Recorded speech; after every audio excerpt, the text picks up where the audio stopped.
નમસ્કાર મિત્રો, સ્વાગત છે આપનું મારી YouTube channel Mehul Mavani education and કલ્ચરમાં. મિત્રો, આજના વિડીયોમાં જોઈશું વિષય વિજ્ઞાન ધોરણ 7 એકમ 1 વનસ્પતિમાં પોષણ, જેમાં સ્વ અધ્યયન પોથીમાં આપેલ પ્રશ્નોની આપણે અહીં ચર્ચા કરીશું. મિત્રો, જોઈએ એકમ 1 વનસ્પતિમાં પોષણ, જેમાં પ્રશ્નો, વિકલ્પો, સ્વાધ્યાયમાં આપેલ કેટલીક પ્રવૃત્તિઓ વિશે અહીંયા ચર્ચા કરીશું. તો પ્રશ્ન 1, સાચા વિકલ્પ સામે ખરાની નિશાની કરો. જેમાં પહેલો વિકલ્પ છે ફાફડાથોર પ્રકાશ સંશ્લેષણની ક્રિયા કયા અંગ દ્વારા કરે છે? તો જવાબ છે પ્રકાંડ. વિકલ્પ 2, બિલાડીના ટોપમાં કયા પ્રકારનું પરાવલંબી પોષણ જોવા મળે છે? તો સાચો જવાબ છે મૃતોપજીવી. ત્રીજો વિકલ્પ, પર્ણરંધ્રોની રચના કયા કોષો દ્વારા થાય છે? જવાબ છે રક્ષક કોષો. વિકલ્પ 4, વનસ્પતિના કયા અંગને રસોડા તરીકે ઓળખવામાં આવે છે? તો સાચો જવાબ છે પર્ણ. પાંચમું, સ્વાવલંબી પોષણ પદ્ધતિમાં શેની જરૂરિયાત હોય છે? તો અહીં સાચો જવાબ છે આપેલ તમામ, એટલે કે કાર્બન ડાયોક્સાઇડ, સૂર્યપ્રકાશ અને ક્લોરોફિલ, આ બધાની જરૂર હોય છે. છઠ્ઠો વિકલ્પ, કયા વાયુનું શોષણ વનસ્પતિ પાણી સાથે કરે છે? તો સાચો જવાબ છે કાર્બન ડાયોક્સાઇડ. સાતમું છે, નીચેનામાંથી કયું વાક્ય કે વાક્યો સાચા છે? તો જે સાચા છે તેના સામે ખરાની નિશાની કરીશું. તો દરેક લીલી વનસ્પતિ તેમનો ખોરાક જાતે બનાવે છે. બીજું વિધાન છે મોટે ભાગે પ્રાણીઓ સ્વાવલંબી હોય છે. ત્રીજું છે પ્રકાશ સંશ્લેષણ માટે કાર્બન ડાયોક્સાઇડ જરૂરી નથી. અને ચોથું વિધાન છે પ્રકાશ સંશ્લેષણ દરમિયાન ઓક્સિજન મુક્ત થાય છે. તો અહીં 4 વિધાનો પૈકી સાચા વિધાન માટે આપણે સાચો વિકલ્પ પસંદ કરવાનો છે. તો અહીંયા ચોથા નંબરનું જે વિકલ્પ છે 1 અને 4, એટલે કે દરેક લીલી વનસ્પતિ તેમનો ખોરાક જાતે બનાવે છે અને પ્રકાશ સંશ્લેષણ દરમિયાન ઓક્સિજન વાયુ મુક્ત થાય છે. આ બંને વિધાન સાચા છે. 8મું, પ્રકાશ સંશ્લેષણની ક્રિયા માટે નીચેનામાંથી કયા કાચા પદાર્થો હવામાંથી મળે છે? તો સાચો જવાબ છે કાર્બન ડાયોક્સાઇડ. પ્રશ્ન 2, ખાલી જગ્યા પૂરો. તો અહીં ખાલી જગ્યા જોઈએ. ખાલી જગ્યા પ્રકારની પોષણ પદ્ધતિ યજમાન માટે નુકસાનકારક છે? તો જવાબ છે પરોપજીવી. ખાલી જગ્યા નંબર 2, પર્ણમાં રહેલા સ્ટાર્ચની હાજરીની તપાસ ખાલી જગ્યાના ઉપયોગથી થઈ શકે છે? તો સ્ટાર્ચની હાજરીની તપાસ આયોડિન દ્વારા થાય છે. તો જવાબ છે આયોડિન. 11મું, સૂર્યશક્તિનું શોષણ ખાલી જગ્યા રંજક કણ કરે છે? તો સાચો જવાબ છે હરિત કણ. ત્યાર પછીની ખાલી જગ્યા, રાઇઝોબિયમ બેક્ટેરિયામાં ખાલી જગ્યા પોષણ જોવા મળે છે? તો જવાબ છે સહજીવી. ખનિજ તત્વોનું ખાલી જગ્યા દ્વારા શોષણ થાય છે અને તેનું પરિવહન ખાલી જગ્યા સુધી થાય છે? તો ખનિજ તત્વોનું મૂળ દ્વારા શોષણ થાય છે અને પરિવહન પર્ણ સુધી થાય છે. એટલે ખાલી જગ્યાનો જવાબ છે મૂળ અને પર્ણ. પ્રશ્ન 3માં નીચેના પ્રશ્નોના એક વાક્યમાં જવાબ આપો. જેમાં જોઈએ તો પર્ણમાં કયા પદાર્થોની હાજરીના કારણે પ્રકાશ સંશ્લેષણ થાય છે? તો પર્ણમાં હરિતદ્રવ્યની હાજરીના કારણે પ્રકાશ સંશ્લેષણ થાય છે. કાગડા અને ભેંસ વચ્ચે કયા પ્રકારનું સહજીવન જોવા મળે છે?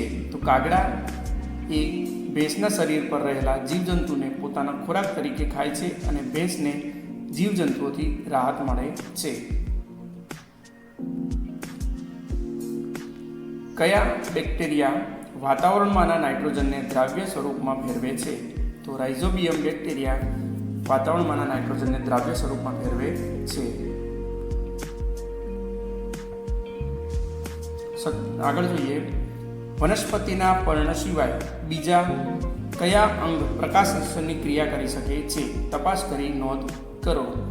તો પર્ણ સિવાય પ્રકાંડ પણ પ્રકાશસંશ્લેષણની ક્રિયા કરે છે, જે ફાફડા થોરમાં આપણે જોઈ શકીએ છીએ. માટે લખી શકીએ ફાફડા થોર તેનું ઉદાહરણ છે, જેમાં પ્રકાંડ દ્વારા પ્રકાશસંશ્લેષણ થાય છે.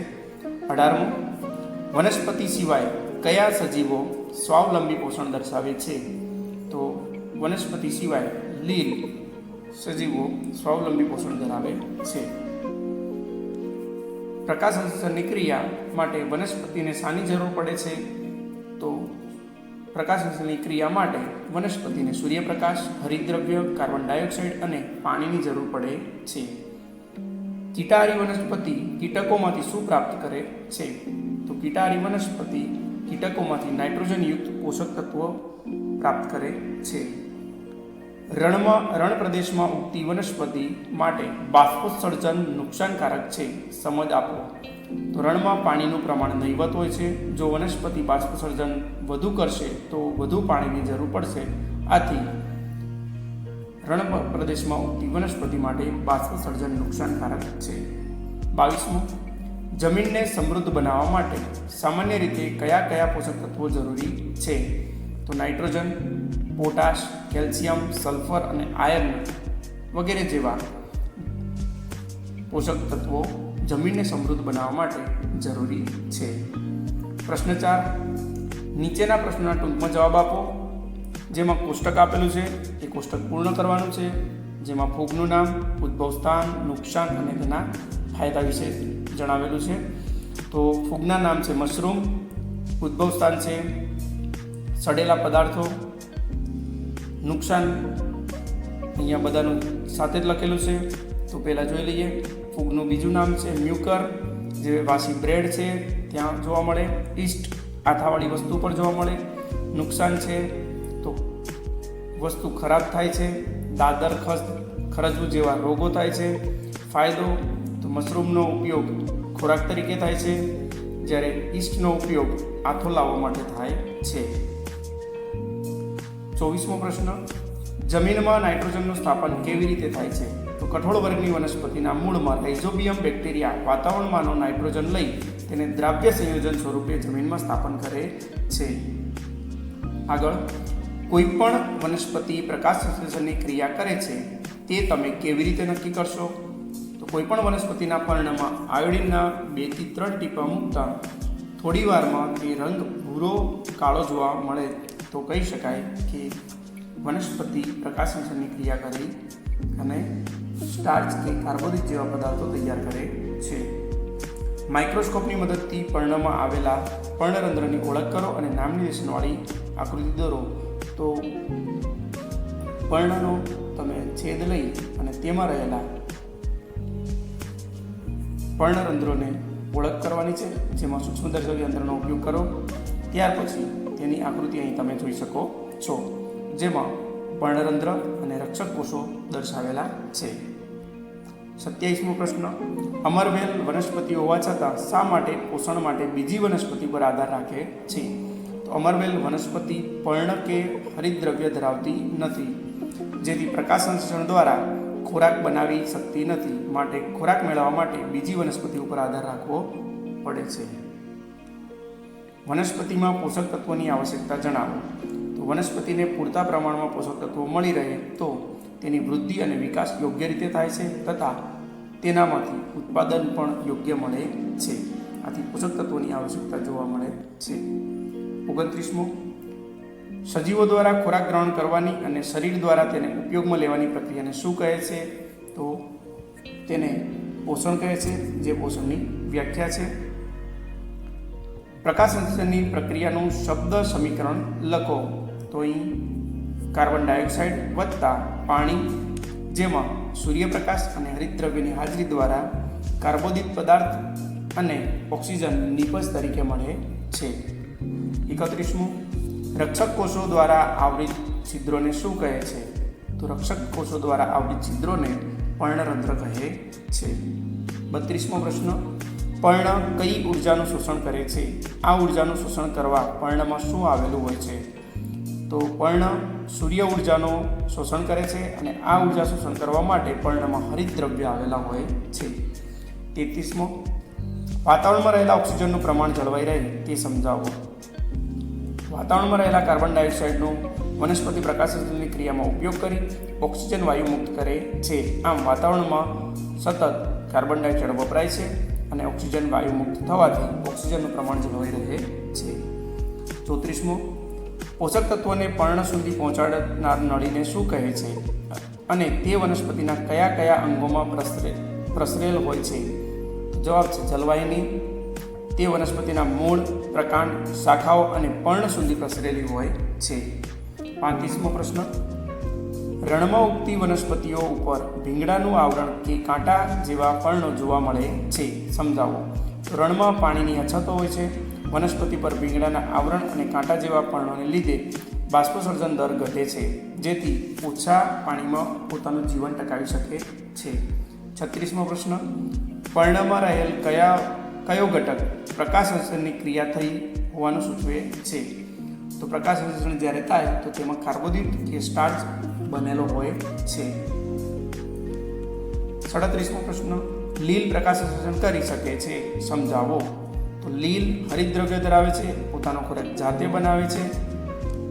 લીલ એ સ્વયંપોષી છે, માટે લીલ પ્રકાશસંશ્લેષણ કરી શકે છે. 38મો પ્રશ્ન, કળશપર્ણ કીટાહારી વનસ્પતિની નામ નિર્દેશનવાળી આકૃતિ દોરી વર્ણવો. તો અહીં સરસ મજાની કીટાહારી વનસ્પતિનું ઉદાહરણ તરીકે કળશપર્ણ દોરેલું છે, જેમાં ઉપર ઢાંકણ, નીચે કળશનું મુખ અને ત્યાર પછી પર્ણનું કળશમાં રૂપાંતર થયેલું તમે જોવા મળે છે. અહીં તેનું વર્ણન તમે જાતે લખવાનું રહેશે. 39 નાઇટ્રોજન સ્થાપક બેક્ટેરિયા રાઇઝોબિયમ ધરાવતી વનસ્પતિ અલગ કરો. તો અહીં કેટલાક ઉદાહરણો આપ્યા છે, જેમાંથી આપણને બેક્ટેરિયા ધરાવતી વનસ્પતિને આપણે લખીશું.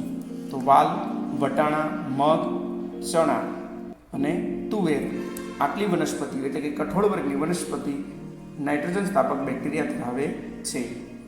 40મો પ્રશ્ન, સહભાગિતામાં સજીવો વચ્ચે કેવો સંબંધ જોવા મળે છે? લાઇકેનમાં લીલ અને ફૂગ વચ્ચે સહજીવન જોવા મળે છે. લીલ ફૂગને ખોરાક પૂરો પાડે છે, જ્યારે ફૂગ લીલને વસવાટ અને પાણી તથા ખનિજ તત્વો આપે છે. આમ સહભાગિતા જોવા મળે છે. નવા વિડીયો સાથે ફરી એકવાર મળીશું. Good bye.